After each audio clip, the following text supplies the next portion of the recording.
Hello again, everyone. In this video, I'd like to talk a little bit about Kim Yo Jong, her visit to South Korea to the Olympics, and everybody pretty much agrees it was a monster success.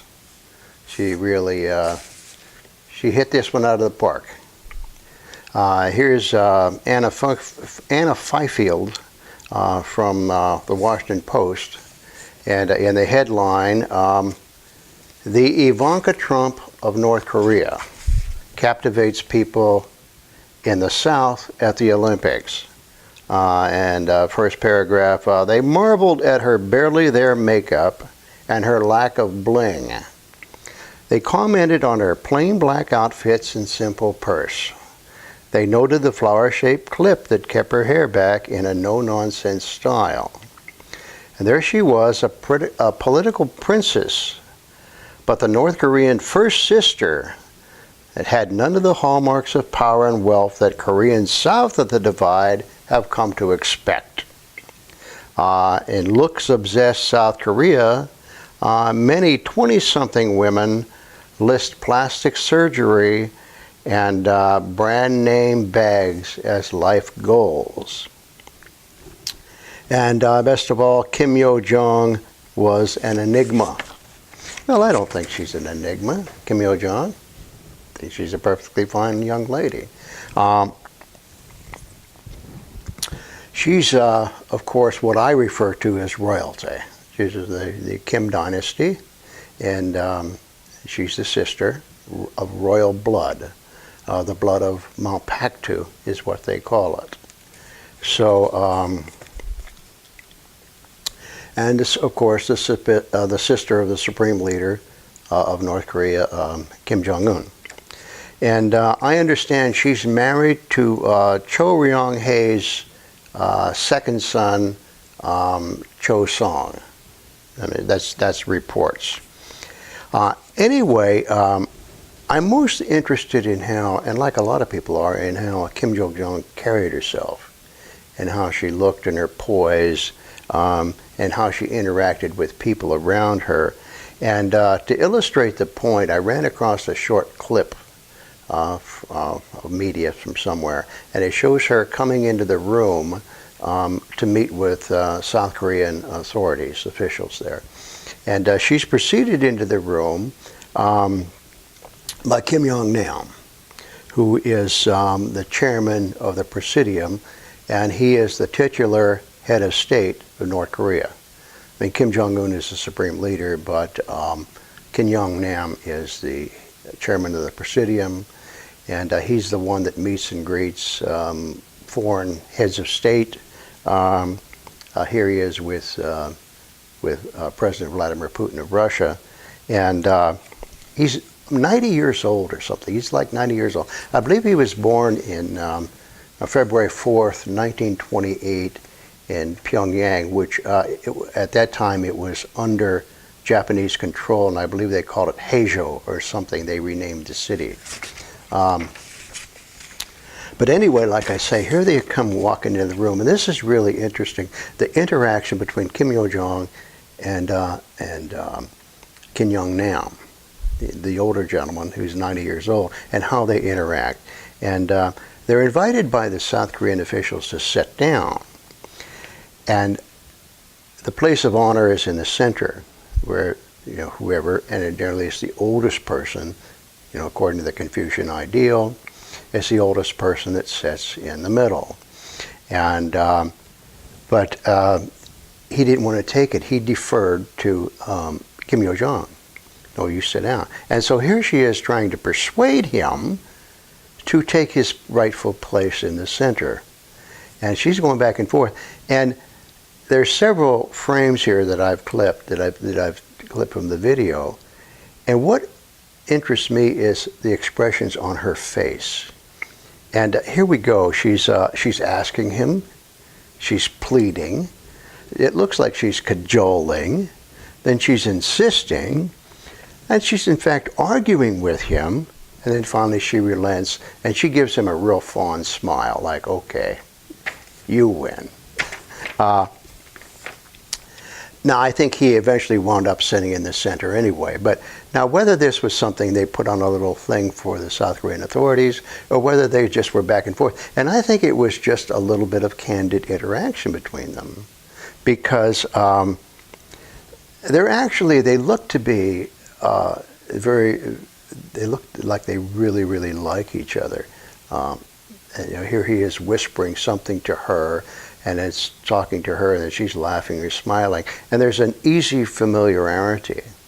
In other words, this is Kim Yo-nam. I mean, he's been around for a long, long time in North Korean government.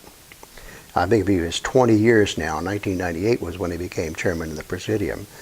And before that, he had a lot of different titles and done a lot of different things. So he's been there forever. She's just coming up. So maybe she's kind of his protege. Maybe he's teaching her things, and that sort of thing. But anyway, they seem to have an easy interaction. And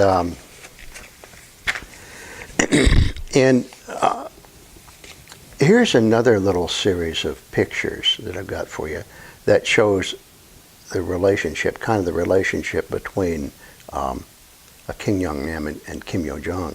And here they are, they're sitting down with, there's the president of South Korea, Moon Jae-in. He's sitting all the way over to the right there with his wife. And then next to him is Kim Yo Jong, and then Kim Yo-nam. But who shows up but Hyun Sung-woo? And she sits on Kim Yo-nam's right. And then at some point during the thing, they switch places. And so now Kim Yo-nam moved over one and let Hyun Sung-woo sit beside Kim Yo Jong. And I thought that was kind of an interesting little thing. Then later, Kim Yo Jong gets up and shakes hands with South Korean President Moon Jae-in. Now here's an interesting set of pictures, another set that just fascinate the heck out of me, and I don't quite know what they mean.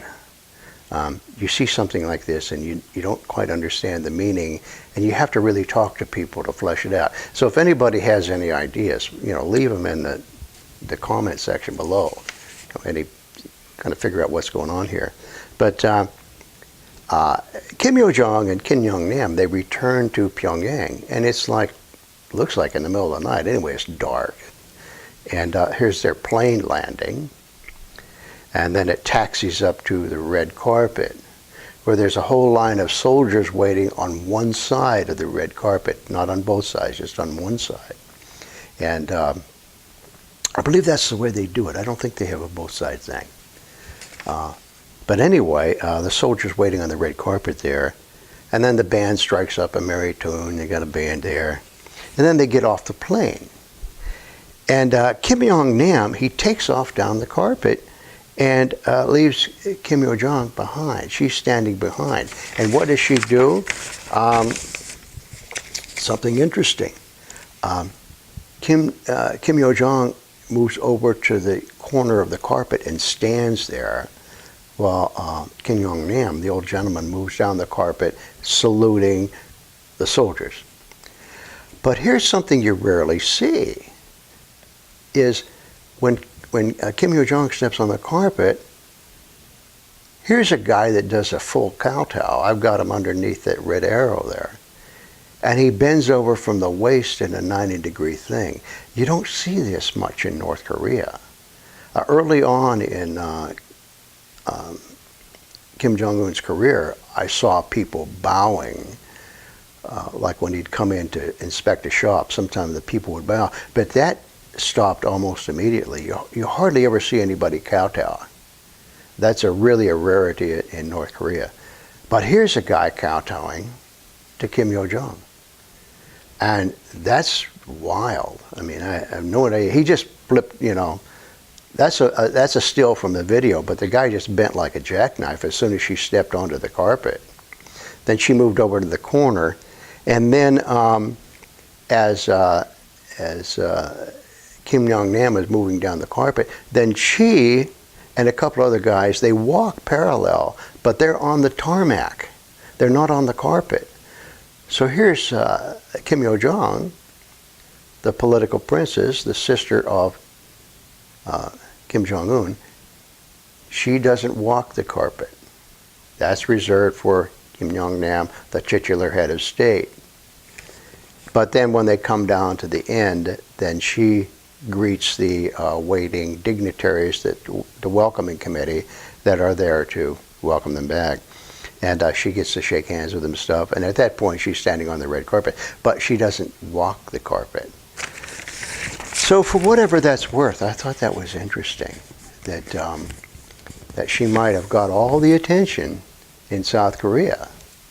And people, the whole media might have been filled with Kim Yo Jong, everything she does, and dissecting her every move, and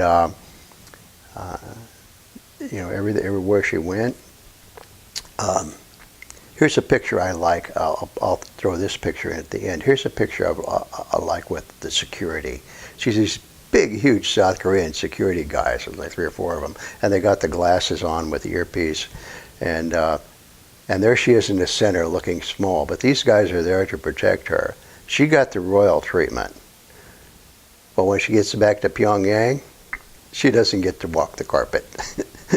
And then what does that tell you? But anyway, I'll leave it there. I'm going to make some more videos on Kim Yo Jong because I really like her, like a lot of people do. So, but anyway, like I say, I'll leave it there. And as always, thanks for watching, and I'll see you in the next video.